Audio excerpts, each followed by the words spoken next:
When the 2024 legislative session began, it was a pretty safe bet that Alabama voters would finally get to decide if there was a lottery and maybe a few other gambling options in the state.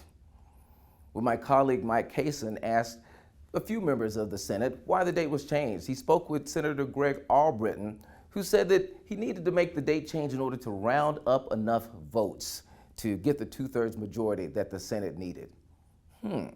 Mike also asked another Republican senator, Randy Price, if the date change was specifically done to target and diminish Democratic turnout. Well, I couldn't tell you that, Price said. Well, I can tell you, it was absolutely done to diminish Democratic voters in the election for that lottery. And here's why. According to the National Gaming Impact Study, they found overwhelmingly that most of the people who gamble were disproportionately African American, lower income, or high school dropouts. The study said that African Americans spent almost 5 times as much on gambling as whites. So it would make sense that there would be a heavy African American turnout for a lottery in the state of Alabama. And what that means here is a heavy African American turnout also means a heavy Democratic turnout.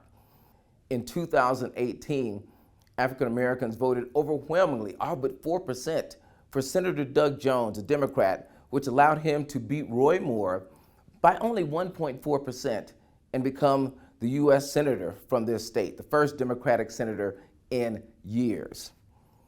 So while the Republicans won't say specifically that they're targeting African American voters, let's be very clear. Targeting Democratic voters is targeting African American voters.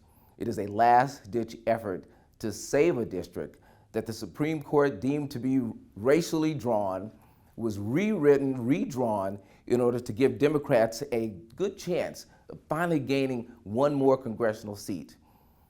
Well, that Senate vote was taken not long after a primary where it was seen that Democrats only cast 161 more votes than Republicans, which gave the Republicans the boost they needed to try to do everything they could to impact voting on November 5th.